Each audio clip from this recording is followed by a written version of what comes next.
વિદ્યાર્થી મિત્રો નમસ્તે. આપણે આજે શીખીશું ભારતનો વારસો.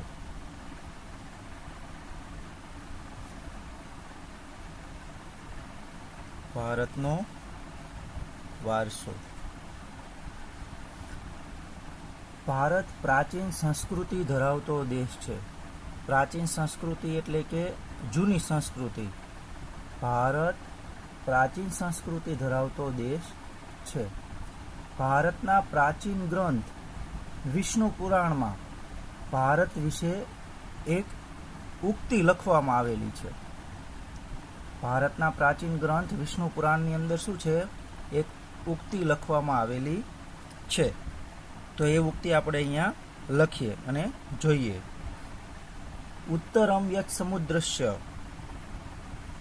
ઉત્તરમ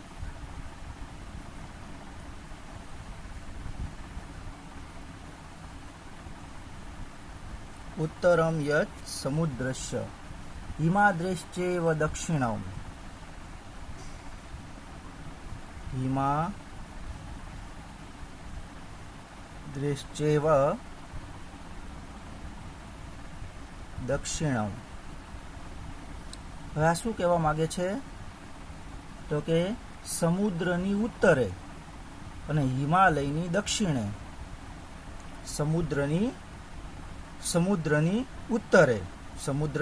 ઉત્તરે અને હિમાલયની દક્ષિણે વર્ષતદ ભારત.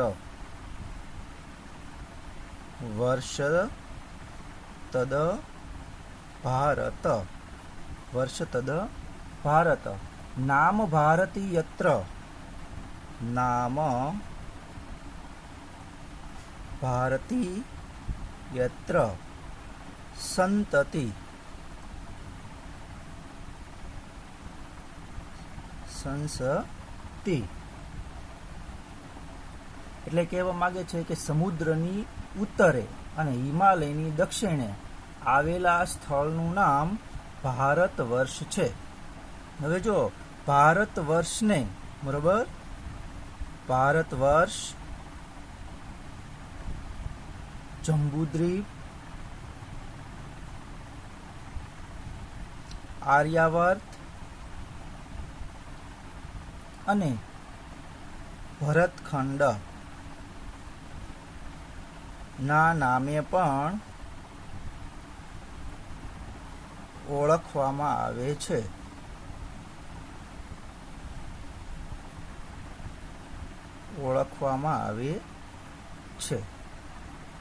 એટલે કે ઉત્તરમ યત સમુદ્રસ્ય હિમાદ્રેશ્ચેવ દક્ષિણમ વર્ષતદ ભારત નામ ભારતી યત્ર સંસતિ. સમુદ્રની ઉત્તરે એટલે કે આપણે જોઈએ કે ભાઈ એક બાજુ અરબ સાગર, નીચે હિન્દ મહાસાગર, આ બાજુ બંગાળની ખાડી આવેલી છે. એટલે કે સમુદ્રની ઉત્તરે અને હિમાલયની દક્ષિણે આવેલ સ્થળનું નામ છે તે ભારત વર્ષ છે, જેના આપણે સંતાનો છીએ. એ સંતાનો કોણ છે? તો ભાઈ એ સંતાનો ભારતીય છે. એ સંતાનો કોણ છે? એ સંતાનો ભારતીય છે. આમ તો આપણે જોઈએ તો પૂર્વ, પશ્ચિમ, દક્ષિણ ત્રણ દિશાઓમાં સમુદ્ર અને ઉત્તર દિશામાં હિમાલયની ગિરિમાળા. બરાબર, હિમાલય છે ક્યાં આવેલો છે? તો ઉત્તરમાં આવેલો છે. તો હિમાલયની ગિરિમાળા એવી કુદરતી સીમા ધરાવતો આપણો દેશ છે. આપણા દેશની સમૃદ્ધિથી આપણે જોયું કે આપણા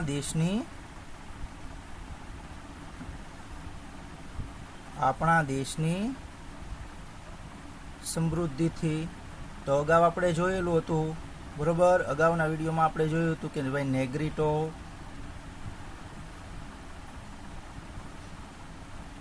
ઓસ્ટ્રેલોઇડ પ્રજા છે,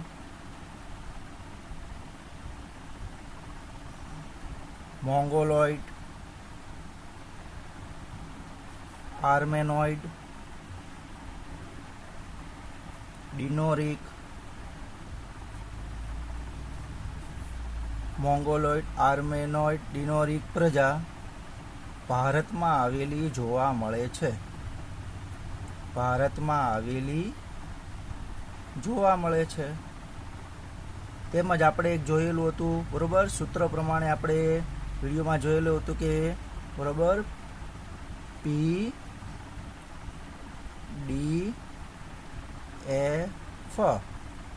પી એટલે કે પોર્ટુગલ, પોર્ટુગીઝ, ડચ, શું છે, અંગ્રેજો અને ફ્રેન્ચ લોકો ભારતમાં વેપાર અર્થે આવેલા જોવા મળે છે. વેપાર અર્થે આવેલા જોવા મળે છે. તો આપ જુઓ કે ભાઈ પોર્ટુગીઝ લોકો, ડચ લોકો, અંગ્રેજો અને ફ્રેન્ચો તેમજ બીજી બધી પ્રજાઓ છે કે ભાઈ નેગ્રીટો, ઓસ્ટ્રેલોઇડ, મોંગોલોઇડ, આર્મેનોઇડ, ડિનોરિક પ્રજા છે એ પણ ભારતની અંદર આવેલી જોવા મળે છે. તો શા માટે આવેલી હતી? તો ભાઈ વેપાર અર્થે આવેલી હતી. ભારતની સમૃદ્ધિ એટલી બધી હતી. આપણે જોયેલું હતું કે તેજાના છે, મરી મસાલા છે, ગળી છે, મલમલ છે, તે ભારતની અંદર ઉત્પન્ન થતી વસ્તુઓ હતી અને આ વસ્તુઓની માંગ છે તે યુરોપિયન દેશો, યુરોપીય કન્ટ્રીની અંદર બરાબર ઘણી બધી હતી. તો આ માંગના હિસાબે ભારતની અંદર ખૂબ જ વેપાર છે તે ફૂલેલો ફાલેલો જોવા મળતો હતો. આ બધી પ્રજાઓ જે ભારતની અંદર આવી તે ભારતીય સંસ્કૃતિની અંદર ભળી ગયેલી જોવા મળે છે. આ બધી પ્રજાઓ જે આ બધી પ્રજાઓ છે તે ભારતની અંદર આવી, તો આ બધી પ્રજાઓ ભારતની અંદર આવી તો ભારતમાં ભળી ગયેલી જોવા મળે છે. આ બધી પ્રજાઓ છે તે ભારતની અંદર ભળી ગયેલી જોવા મળે છે. તેથી ભારતને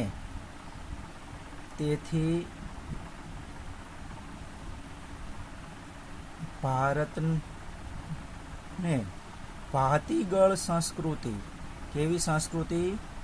ભાતીગળ સંસ્કૃતિ તરીકે ઓળખવામાં આવે છે. આ બધી જ પ્રજાઓના કાંઈક ને કાંઈક વિશિષ્ટ લક્ષણો હતા જે આજે પણ આપણી સંસ્કૃતિની અંદર જોવા મળે છે. તેથી તેને કેવી કહેલી છે? તો ભાઈ તેથી તેને ભાતીગળ સંસ્કૃતિ એવું નામ આપવામાં આવ્યું છે. કેવું નામ આપવામાં આવ્યું છે? ભાતીગળ સંસ્કૃતિની અંદર ભળી ગયેલી જોવા મળે, ભાતીગળ સંસ્કૃતિ એવું નામ આપવામાં આવેલું છે. આ આદાન પ્રદાનથી પરસ્પર પ્રક્રિયા દ્વારા દેશમાં અનેક પરિવર્તનો જોવા મળે છે. આ બધી પ્રજાઓ જે ભારતની અંદર આવી એટલે આપણી સંસ્કૃતિની અંદર છે એ ઘણા બધા પરિવર્તનો જોવા મળે છે અને એ રીતે એક પેઢીમાંથી બીજી પેઢીમાં ભારતના વારસાનું હસ્તાંતરણ થયેલું જોવા મળે છે. બરાબર, એક પેઢીમાંથી બીજી પેઢીમાં હસ્તાંતરણ એટલે કે ફેરબદલી. હસ્તાંતરણ એટલે શું છે? ફેરબદલી. બરોબર, હસ્તાંતરણ થયેલું, એક પેઢીમાંથી બીજી પેઢીની અંદર હસ્તાંતરણ થયેલું જોવા મળે છે અને તેનો સાતત્યપૂર્ણ વિકાસ થયેલો છે. હવે આપણે જોઈએ વૈવિધ્યસભર વારસો.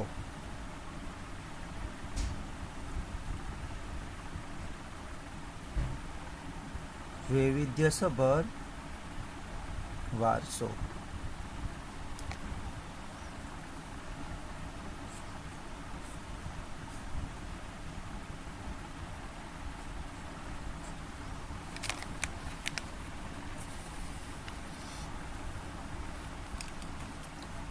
ભારત ભૂમિએ આપણને અને વિશ્વને સમૃદ્ધ અને વૈવિધ્યસભર વારસો આપેલો છે. ભારતીય સંસ્કૃતિ શાંતિપ્રિય અને વેપારી રહી છે. ભારતીય સંસ્કૃતિ છે તે કેવી રહી છે? શાંતિપૂર્ણ અને વેપારી રહી છે. આપણે જોયું કે ઉપરની જે પ્રજાઓ છે તે ભારતની અંદર વેપાર કરવા આવેલી હતી, તો ભારતની પ્રજા છે તે કેવી છે? વેપારી પ્રજા છે, શાંતિ, બરોબર, વેપારી રહી છે અને શાંતિપ્રિય છે. ભારતની સંસ્કૃતિમાંથી એટલે આપણે પહેલો પોઈન્ટ નોંધીએ કે ભારતની પ્રજા શાંતિપૂર્ણ અને વેપારી રહી છે. બરોબર. બીજું, ભારતની સંસ્કૃતિમાંથી સત, ચિત્ત અને આનંદનો અનુભવ થાય છે. ભારતની સંસ્કૃતિમાંથી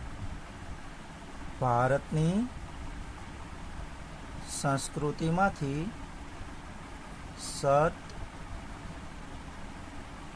ચિત્ત અને આનંદનો અનુભવ થાય છે. બરાબર. સત, ચિત્ત અને આનંદ, આ ત્રણેય લક્ષણ છે. બરાબર, એનો અનુભવ થાય છે. અહીં આવેલી અને વસેલી પ્રજાઓ છે, એની આ ભિન્ન ભિન્ન પ્રજાઓ છે, તે આપણી સંસ્કૃતિ સાથેના આદાન પ્રદાન થકી ભારતીય સંસ્કૃતિ સમૃદ્ધ બની છે. આ જે બધી પ્રજાઓ છે તે ભારતની અંદર આવેલી અને ભારત સાથે જે આદાન પ્રદાન, બરોબર, તો બીજો શબ્દ છે આદાન પ્રદાન. શું છે? આદાન પ્રદાન.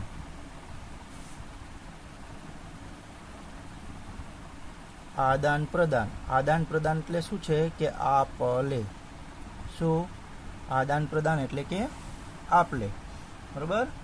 તો આદાન પ્રદાન એટલે આપ લે. એટલે કે આ બધી ભિન્ન ભિન્ન પ્રજાઓ છે એને આપણી સાથે શું કરેલી છે? આપ લે કરેલી છે. તો આ આદાન પ્રદાન થકી ભારતીય સંસ્કૃતિ સમૃદ્ધ બનેલી છે. શા માટે ભાઈ ભારતીય સંસ્કૃતિ સમૃદ્ધ બનેલી છે? તો ભાઈ બધી પ્રજાની અંદર આદાન પ્રદાનની અંદર, બરોબર, એમના કોઈના કોઈ એક વિશિષ્ટ લક્ષણો હતા. તો આ બધા જ લક્ષણો છે તે ભારતની અંદર છુપાયેલા જોવા મળે છે અથવા આપણી સંસ્કૃતિમાં જોવા મળે છે. તો આ જે બધા જ લક્ષણ, આ બધી જ પ્રજાઓના લક્ષણો છે, આ બધી જ પ્રજાઓના લક્ષણો તે ભારતની અંદર જોવા મળે છે. એટલા માટે ભારતીય સંસ્કૃતિ છે તે સમૃદ્ધ બનેલી છે. તેણે અપનાવેલ અહિંસા અને, બરોબર, બધી જ પ્રજાના આદાન પ્રદાન થકી ભારતીય સંસ્કૃતિ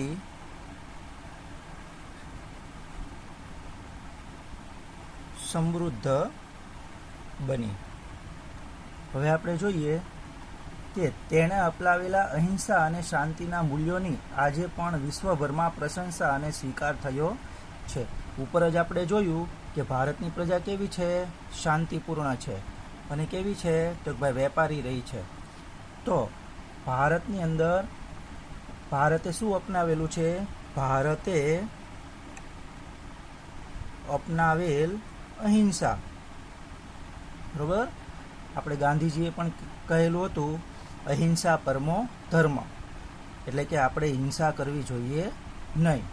અને આ જ તે અહિંસા પરમો ધર્મ ગાંધીજીના સૂત્ર મુજબ આપણા દેશની અંદર આપણે જોઈએ છીએ કે અહિંસા પરમો ધર્મના હિસાબે આપણી પ્રજા છે તે કેવી છે? તો ભાઈ શાંતિપ્રિય છે. અને આખા વિશ્વભરમાં, બરોબર, તેના મૂલ્યો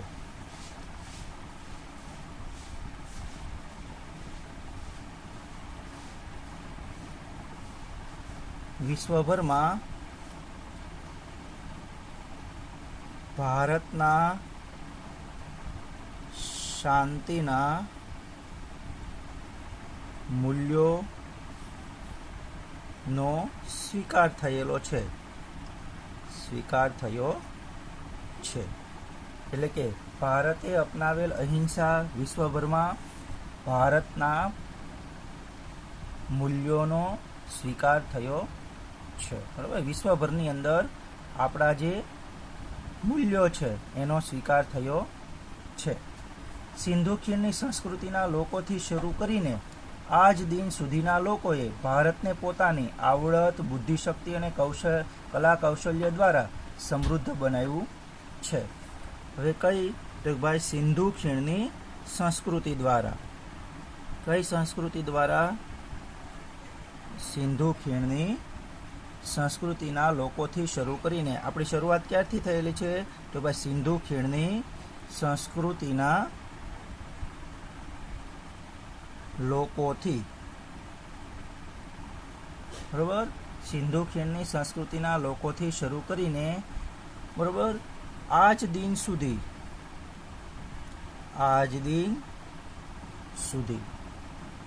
લોકોએ ભારતને પોતાની આવડત, બુદ્ધિશક્તિ અને કલા કૌશલ્ય દ્વારા સમૃદ્ધ બનાવ્યું છે. એટલે કે આપણી જે ભારતની પ્રજા છે, ભારતની પ્રજાએ પોતાની સમજ શક્તિ, બુદ્ધિશક્તિ, કલા કૌશલ્ય, આવડત અને કુને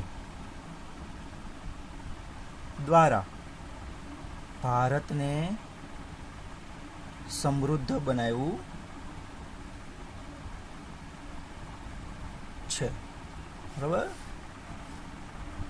એટલે તમે જુઓ છો કે ભાઈ ભારતીય પ્રજાની અંદર સમજ શક્તિ, બુદ્ધિશક્તિ, કલા કૌશલ્ય અને આવડત અને કુને દ્વારા ભારતને સમૃદ્ધ બનાવ્યું છે. હવે ભારતના ભવ્ય વારસાના નિર્માણની અંદર ભારતનો વારસો છે, બરોબર. વારસો એટલે શું? તો ભાઈ વારસો એટલે કે આપણને આપણા પૂર્વજો તરફથી મળેલી અમૂલ્ય ભેટ, બરોબર. આને આપણે શું કહીએ છીએ? વારસો કહીએ છીએ. તો ભારતના ભવ્ય વારસાના નિર્માણમાં, ભારતના ભવ્ય વારસાના નિર્માણમાં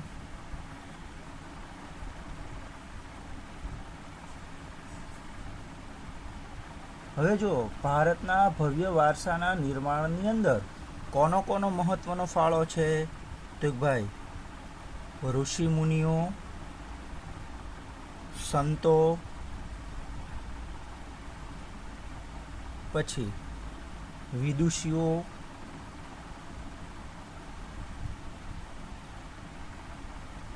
વિદ્વાનો, નિષ્ણાંતો, વિવેચકો, વિચારકો, ચિંતકો, વૈજ્ઞાનિકો,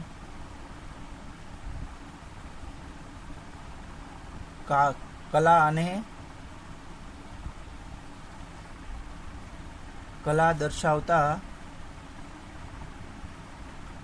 કારીગરો, સાહિત્યકારો, રાજનીતિજ્ઞો, ઇતિહાસકારો,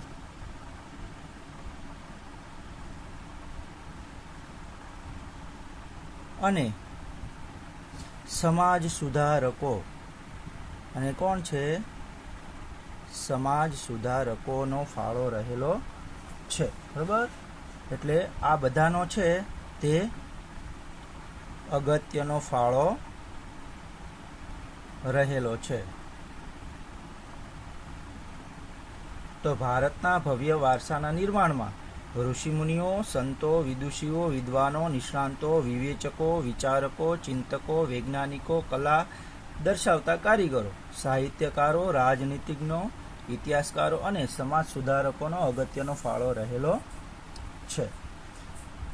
ભારતના ધર્મ, શાસન શૈલી, ભાષા, કલા, ચિત્ર, બોલી, પહેરવેશ અને રીત રિવાજો વગેરે પણ ભારતને મળ્યા છે. બરોબર? ભારતને શું મળેલું છે? તો ભારતને તમે જુઓ છો કે આપણે ઉપર જોયું કે આ બધી જે અન્ય પ્રજાઓ છે, બરાબર, નેગ્રીટો છે, ઓસ્ટ્રેલોઇડ, મોંગોલોઇડ, આર્મેનો, ડિનોરિક, આ બધી પ્રજાઓ છે તે ભારતની અંદર આવીને વસી. એટલે આ બધી જ પ્રજાઓ આ બધી જ પ્રજાઓ છે એમના કાંઈક ને કાંઈક લક્ષણો છે તે ભારતની અંદર જોવા મળે છે.